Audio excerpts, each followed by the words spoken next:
starting to feel the difference. You can take a smaller circle, accomplish the same thing, same rhythm, and not get funny.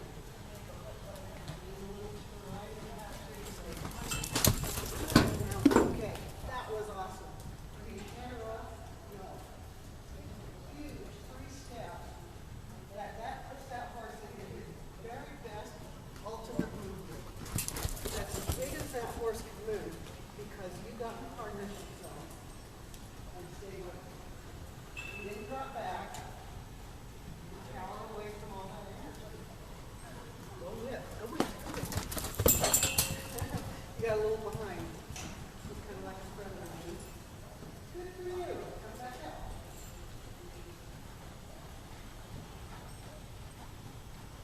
You get to work with the kids in that way. Pretty awesome.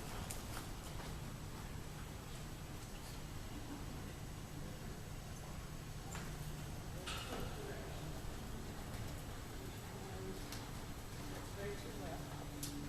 Start behind it instead of in there. Partnership. Again, it's new light, new rain.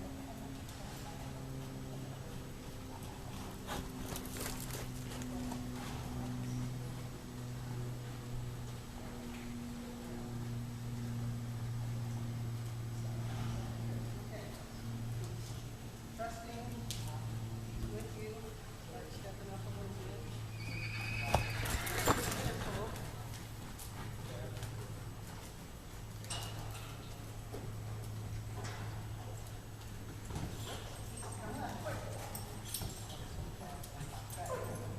Pushing zone.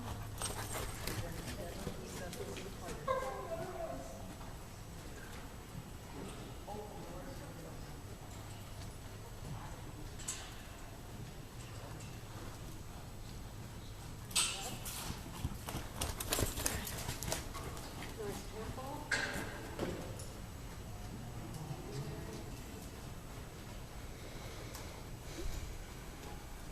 It's more energy for a horse to go around the corner than it does straight away. So if you back off on every corner, you're losing them. You're losing things. Straight up, straight down. It doesn't have to be a big pop. I want you to pop and just give him a little bit of sanctuary.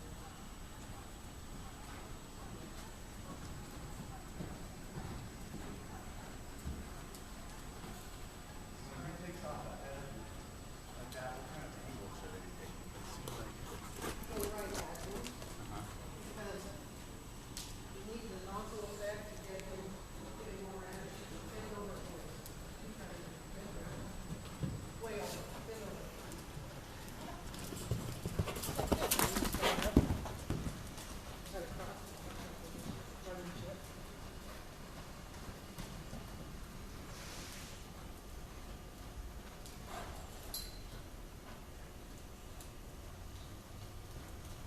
Good for you. Good.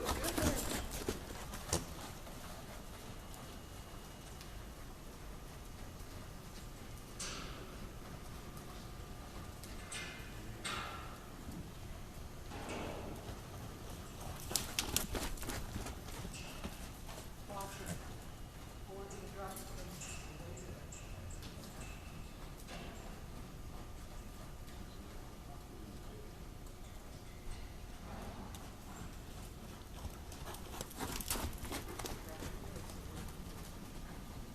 Look at how he looked at you. Did you see that?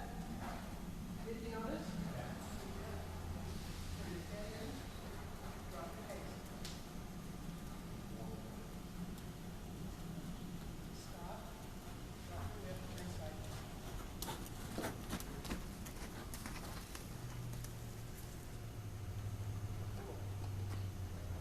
Oh, yeah.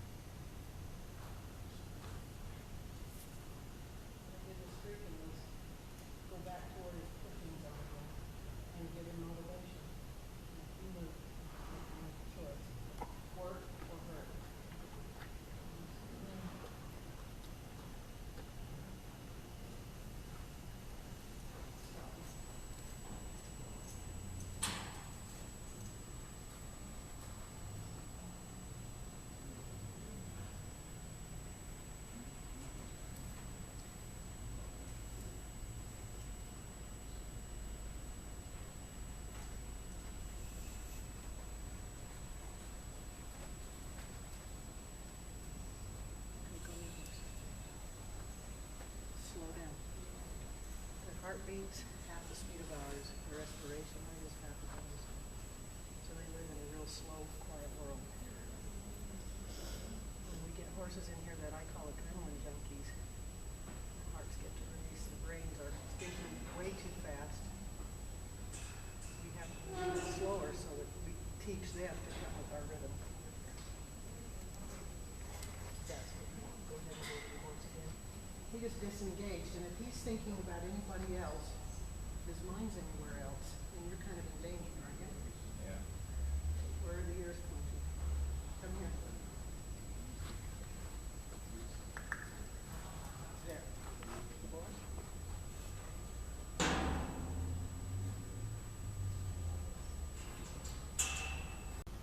Yeah. It probably helps that I'm taller, huh? What? I will.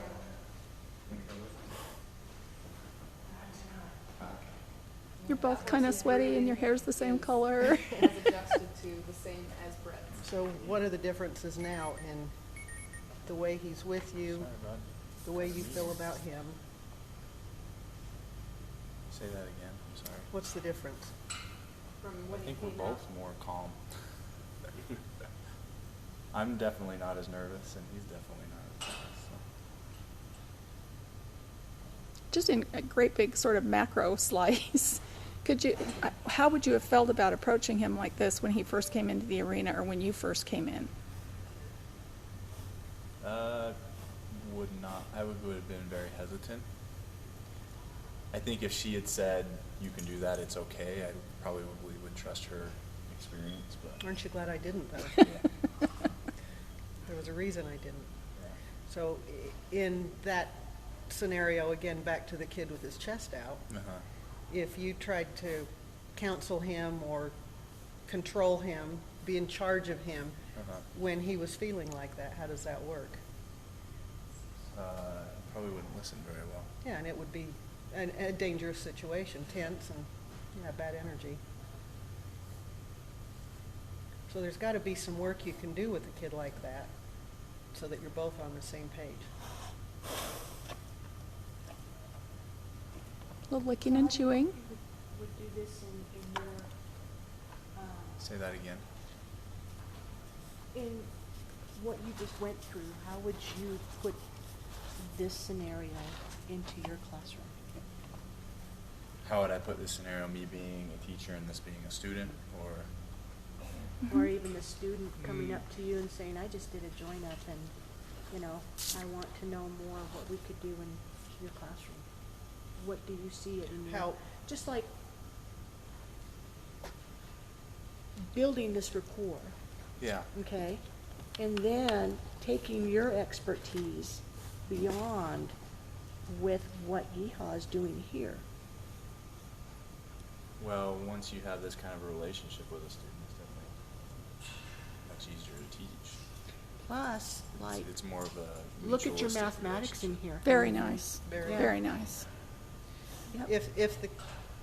If the kid is in your pocket like this, he's curious about you.